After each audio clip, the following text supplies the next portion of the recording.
वो अवसर है, वो मौका है। इस मंच से प्रकाश जरूर डाला होगा मुझसे पहले वक्ताओं ने, और उनकी बात आप सारी जानते भी हो, लेकिन हमें थोड़ा मौका मिल रहा है कि चौधरी साहब के बारे में थोड़ा हम विचार अपने रखें, सोचें, उनको याद करें। ये सिर्फ मिट्टी की या पत्थर की मूर्ति यहाँ स्थापित नहीं है। बहुत से लोगों के लिए जो आज उनकी आवश्यकता को महसूस करते हैं, उनकी नैतिकता जो अपने आप में एक बहुत बड़ी एक यूनिक चीज थी जो मिलती नहीं है। राजनीतिक और सार्वजनिक मंचों पे नैतिकता आज गायब है। जो उनकी आवश्यकता आज महसूस करते हैं उसके लिए ये मूर्ति नहीं है। वो ये मानते हैं कि आज भी चौधरी साहब हमारे बीच हैं, जिंदा कहीं ना कहीं है, उनकी नजर हम पे है, और जब तक हम सही रास्ते पे चलेंगे तो उनका आशीर्वाद और उनका प्यार भी हमें मिलता है। चौधरी अजीत सिंह जी को भी आपने बहुत करीब से देखा और उनके दिल को आप मुझसे बेहतर समझते हो। उनकी भावुकता भी आपको याद होगी। पल भर में वो जो उनका गुस्सा चेहरे पे आ जाता था और एक ही पल में वो प्यार में तब्दील हो जाता था।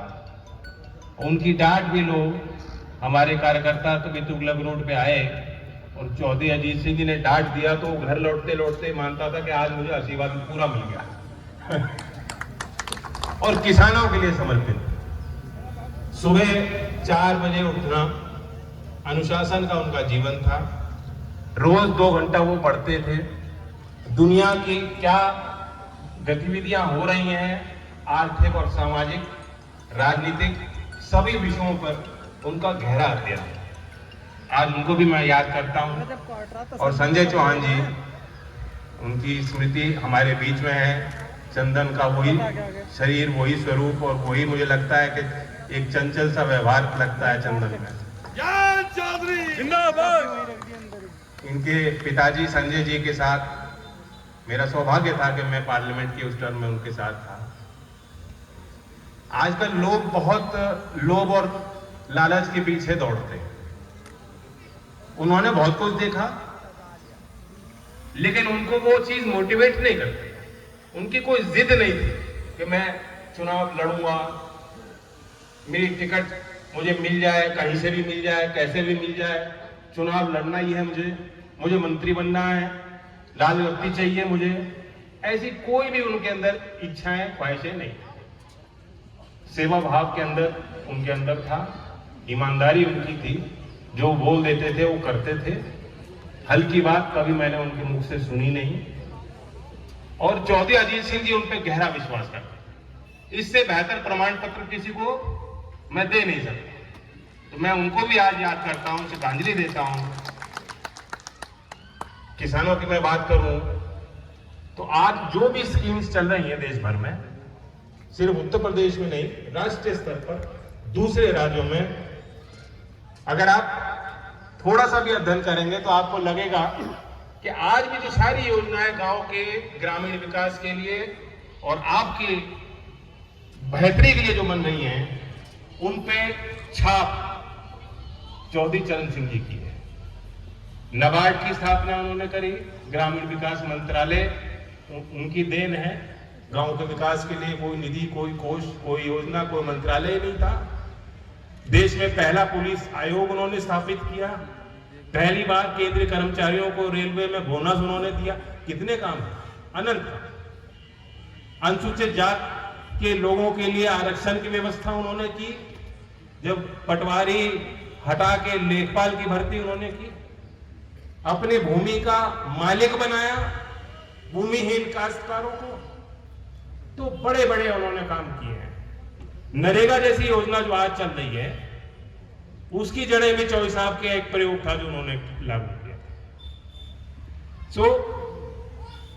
आज हमें एक मौका है, हम देखें कि जो उनकी राजनीति थी, जो उनके लोग थे, आज उनकी क्या स्थितियां। आज हम और आप बेहद कमजोरी में।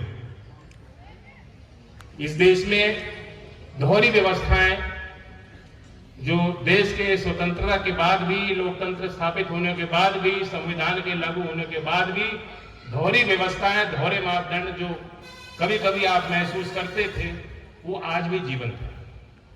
आज भी बंटवारा सा है। एक तरफ 9 साल में बड़े खातेदारों का, बड़े पूंजीपतियों का 14.5 लाख करोड़ रुपए माफ हो जाता है। अब उसे माफ कह दीजिए, उसे एनपीए राइट ऑफ कह दीजिए, उसे बट्टा खाता, जो भी कहना चाहो कहो। सच्चाई ये है कि वो वसूला नहीं जाएगा। सबको मालूम है कि उस पर क्लेम सरकार ने, बैंकों ने मिली भगत करके वो क्लेम विड्रॉ कर दिया। दूसरी तरफ जो खेती या किसानी करते हैं, देश भर में नाबार्ड की एक रिपोर्ट है, उसके आंकड़े के 21 लाख करोड़ कर्जा आप पर बनता है।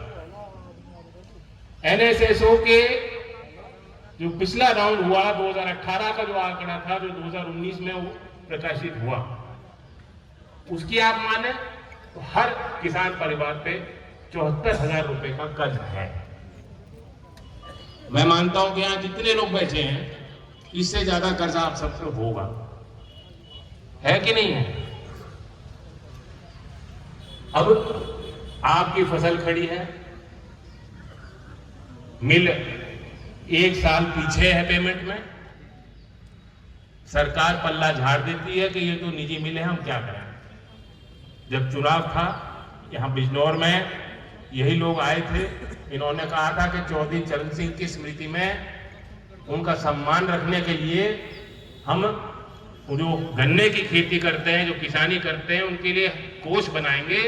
चौधरी साहब का नाम उस योजना से जोड़ा जाएगा और जितने चाहिए 1000 करोड़, 1500 करोड़, 15,000 करोड़, जितने भी संसाधन जुटाने पड़े किसानों के लिए, बस एक बार लखनऊ में हमें बैठा गया। अब एक बार क्या, दूसरी बार भी बैठ गए। कई योजना बनी, चौधरी साहब के नाम से कोई एक योजना बनाई गई। मथुरा के थे दीनदयाल उपाध्याय जी। देश में कितनी संस्थाएं, कितनी योजनाएं उनके नाम से बनी। मुझे कोई आपत्ति इस बात से नहीं, लेकिन वो एक उदाहरण है। अगर ये सरकार चाहती, वाकई सम्मान रखना चाहती, तो चौधरी चरण सिंह जी को भारत रत्न से नवाजा जाना चाहिए था। बिल्कुल, मैं पहली बार कह रहा हूं उस बात को। आज तक मैंने मांग नहीं उठाई, क्योंकि मैं उनके परिवार से हूं। मैं ये बात कहूंगा तो लोग कहेंगे अपने, लेकिन ये मेरा फर्ज है, ये मेरा अधिकार है। मानते कि नहीं मानते?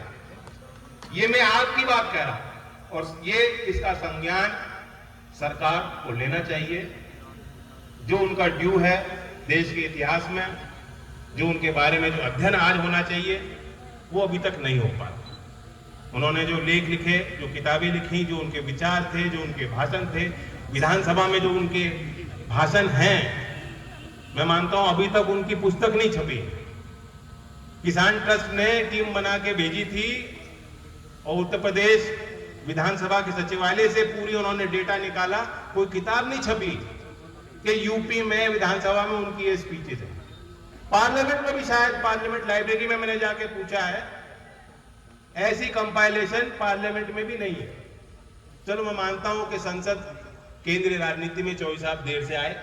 उत्तर प्रदेश के विधानसभा में तो उन्होंने इतने काम किए हैं, बिल ड्राफ्टिंग से लेके कानून बनाने, और आपकी बात, आपकी वकालत, सदन की कार्रवाई में उन बातों को रखना कोई छोटा काम नहीं था। उस समय राजनीति बिल्कुल अलग थी। आज तो इतनी चेतना हो गई कि हर जाति का आदमी चाहता है मेरे जाति का नेता बने, बल्कि अलग अलग पार्टियां बन गई हैं। पार्टी भी एक जात की है और खुल गए हैं। उस समय वैसी भावनाएं नहीं थी लोगों की आपस में, लेकिन उस समय वर्चस्व की लड़ाई थी। उस समय गांव देहात के लोगों को कोई मानता ही नहीं था कि इनका भी कोई अधिकार बनता है। राजनीतिक गलियारों में आज ये बात स्थापित है कि अगर कोई चुनाव लड़ना और जीतना चाहते हो तो किसान की बात करनी पड़ेगी। ये बात कहां से आई? ये बात कैसे स्थापित हुई? सिर्फ सड़क पे बैठ के आंदोलन करके बात स्थापित नहीं हुई। राजनीतिक रास्ते पे चल के अपनी राजनीति मजबूत करके अपने राजनीतिक संगठन बना के जो चौई साहब ने आपको बताया, उस माध्यम से हमारी किसान की आवाज आज भारत के लोकतंत्र में थोड़ी सी मजबूत होती दिखाई दी। लेकिन जैसा मैंने कहा, कर्ज आप पे है, भुगतान आपका हो नहीं रहा, आपके लिए कोई ऐसी व्यवहारिक योजना बनती दिख नहीं रही कि अच्छे दिन आएंगे। किसके आएंगे? आपके तो आए नहीं। आज सुबह मैं अखबार में पढ़ रहा था कि ट्यूसडे को कैबिनेट ने डिसीजन लिया, ऐसी योजना बनती है। 1250 करोड़ रुपए की केंद्र सरकार ने एक नई योजना बनाई। क्या है कि जो महिलाओं के समूह हैं उनको हम ड्रोन देंगे और उस ड्रोन के माध्यम से, जैसे ही ड्रोन उड़ रहा है, कैमरा उसमें शूटिंग हो रही है, ड्रोन के माध्यम से जो है कीटनाशक की दवाइयों का छिड़काव हो जाए। सुनने में बड़ा अच्छा लगता है। मैं भी उस पीढ़ी का हूं और मुझसे यंग लोग तो बिल्कुल टेक्नोलॉजी को समझते हैं, पसंद करते हैं, नई नई विधियां आ रही हैं, दुनिया बदल रही है, मैं उसे इनकार नहीं करता, होना चाहिए वो प्रयास। लेकिन 1250 करोड़ रुपए, वाकई मुझे तो शक होता है कि किसी मोटे सेठ को ठेका दिलाने के लिए ये 1250 करोड़ रुपए की योजना बनी। ये आपके लिए नहीं बनी है। कोई पहाड़ी इलाका है, कहीं बिल्कुल बहुत कठिन है, दुर्लभ है, वहां उस क्षेत्र में अगर आप ड्रोन का उपयोग करके करते हैं तो मैं समझ सकता हूं। आप मजदूर का काम भी खत्म कर रहे हो, इतनी महंगी लागत लगा के खर्च करके, और इससे बेहतर योजनाएं बहुत लाख बन सकती हैं। कृषि क्षेत्र में अनुसंधान की जरूरत है। मैं बहुत कड़वी बात लगेगी लेकिन सच्चाई है, मैं आपके खेत देखता आ रहा हूं और मैं मानता हूं कि 15 से 18% इस बार आपके गन्ने की फसल भी डाउन है। 238 फेल होता दिख रहा है। 38 का जो बीज था जिसने इतनी रिकवरी दी, मिलों को फायदा पहुंचाया और किसान की पैदावार बढ़ाई, वो कुछ फेल सा होता दिख रहा है। बात सही है क्या? कहां है हमारी शोध की संस्थान? कृषि क्षेत्र में अनुसंधान अगर हम नहीं करेंगे, और कौन करेगा? प्राइवेट इंडस्ट्री नहीं करेगी, सरकार का दायित्व है। हजारों हमारे एग्री साइंटिस्ट हैं, देश भर में संस्थाएं हैं, एक के बाद एक उन संस्थाओं को कमजोर किया जाता है। उनके बोर्ड का गठन ही नहीं होता सरकार से, सही समय पे सही जिम्मेदारी भी वहां नहीं दी जाती। और हर बजट में आप देखेंगे दुनिया में जो विकसित देश